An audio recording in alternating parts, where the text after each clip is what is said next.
Now I'm going to try some questions from Corbett Maths. I'm going to talk about straight line graphs. I'll start off with parallel lines followed by perpendicular lines, right?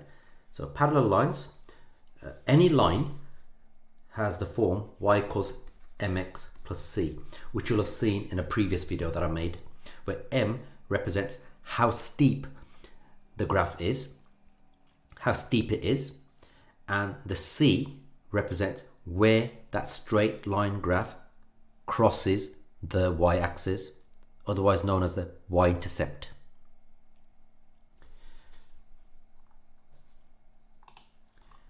Right, so the first question I'm going to do is, question 1, Corbett Maths. Write down the equation of a line parallel to this over here.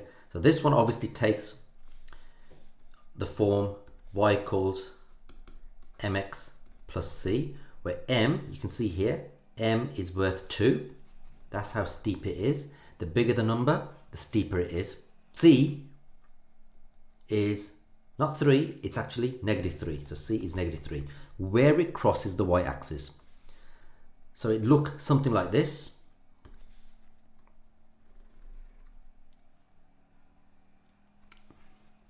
Remember, it crosses at -3 on the y-axis, right, somewhere here. It doesn't have to be accurate, because I'm just drawing a sketch. I'm not plotting it. I'm not plotting the xy values. I'm just sketching it. So it's -3 there, and it looks something like this.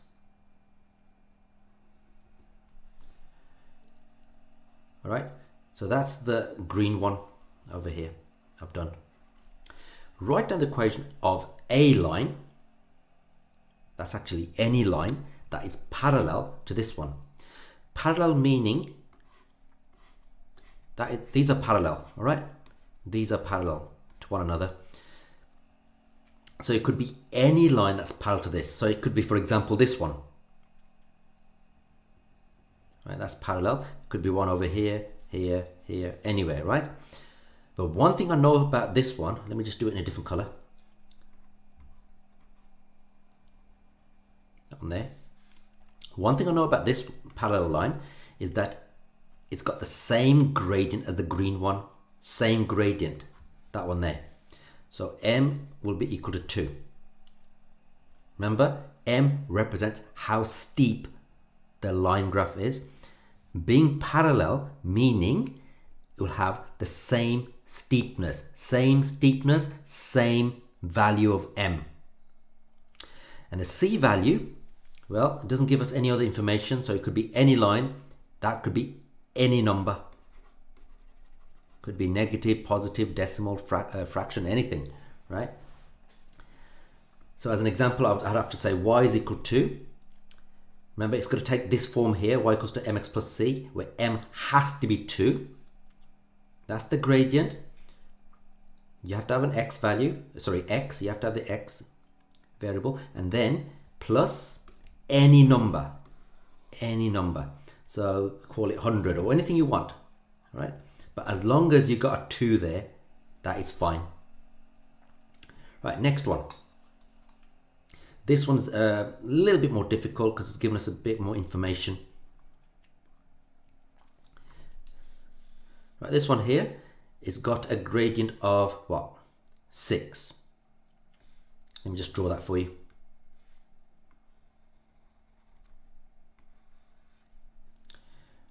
It's got a gradient of 6. Write down the equation of line that is parallel to this one here. So we know this one here crosses the y-axis at 1. The y-intercept is 1, so it's roughly here. That one, it's roughly here. This one, and it does something like this. It's meant to be a straight line. So write down the equation of a line that is parallel to this one, but going through 0, 8. So this parallel line here, if I draw that, trying to draw parallel. Right, let me just extend this. Right, that's your y-axis, that's your x-axis. Right, so I've got the blue line which is parallel. Meaning what? Meaning M is going to be whatever this one is, 6.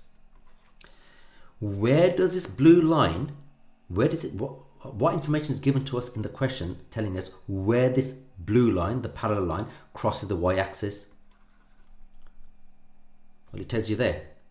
Write down the equation of line that passes through 0, 8. That's 0, 8. That's the y-intercept. So C is equal to 8. So our answer is y is equal to 6x plus 8. Where did the 8 come from? Right here. Where did the 6 come from? Well, I know it comes from here, but right there, that information there, because it's parallel. Okay, to summarize what I've just said, let's suppose you got an equation, y equals 10x plus 3. You can see how steep it is. It's very steep. And I want to write down an equation of a line parallel to this one, this line, but going through, let's say, 0, 20. Well, that's pretty easy. The answer to that is y is equal to 10x. Why 10? Because it's parallel to this one. And where does it cross the y-axis? 20. If I had another one, for example, let's say 0 minus 5. Right, I want to know an equation of a line which is parallel to this one, but goes through 0, negative 5. It would be y is equal to, again, 10. The gradient is 10 because it's parallel. And where's the y-intercept? Minus 5. Right? If I, okay, for some silly reason, okay, I'm just making a silly suggestion here. If I replace this with a banana over here, then that would be banana over there. All right? Now, the only problem you're going to have is when it's not 0, something. By default, 0, 20 lies on the y-axis. All right? Look at these, like 0, 1, 0, 3, 0, whatever, yeah? They all lie on the y-axis. So if a line goes through any one of these coordinates, by definition, these are the y-intercepts. So you can just straightforward take these numbers and replace the value at C, right? Replace the value at C with these numbers. When it becomes awkward, it's when it's not 0, something. So if it's like, for example, find the equation of a line that's parallel to this, but goes through 15 and 100. Right, that there is nowhere near the y-intercept. So then you'd have to use a different method.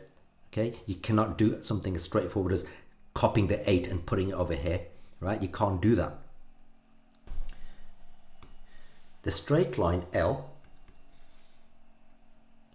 has an equation. There you go. What do we know about this? The gradient is 3 and the y-intercept is positive 2. Another line, straight line M,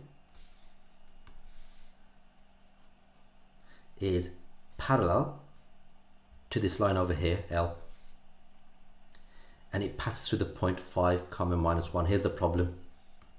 It's not so straightforward. Right, so we know, what do we know about the M already?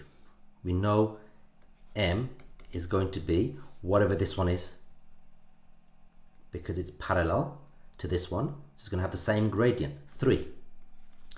It's this one we're not sure about.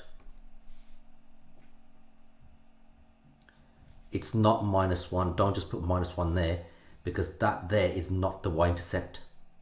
Right? If you think about it, right? If I just quickly sketch this, 5 along the corridor, minus 1 is somewhere here. That dot there, that coordinate there, does not lie on the y-axis, so it can't be a y-intercept. So don't just put a minus 1 here. Right? If that was instead 0, negative 1, 0, negative 1 right there, then that is the y-intercept. If the line goes through that cross, that coordinate, that would have been the y-intercept. Then you could have said negative 1, but it's not straightforward.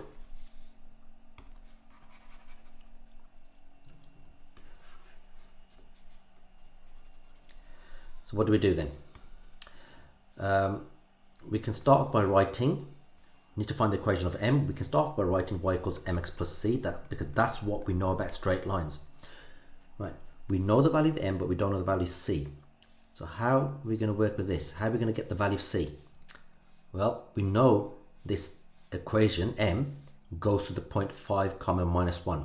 That's your x value, that's your y value. X first and then y. So let's substitute.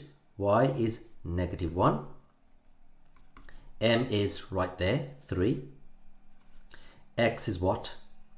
It's right there, 5. Now, the only unknown in this equation is c. So let's just work it out. Basic maths. 15 adds something to give you -1. Right, if you can't do that in your head, right, get c by itself. So take away 15. What have we done on this side? Do on the other side. -1 take away 15 on the number line takes you back to -16. 15's cancel. You're left with c. So c is -16. So our equation of our line is y is equal to, there you go, 3x, and the y-intercept is -16. Right, that's pretty straightforward. It would have been more straightforward if they'd said the y-intercept, the intercept, if line M goes through the point 0, -1. In that case, it would have been y is equal to 3x, -1. In part 2, I'm going to look at equations of lines that are perpendicular. What perpendicular means, two lines are perpendicular when, let's say, you've got a line like this, another line like this, when they're at right angles to each other, right? When they're at right angles to each other.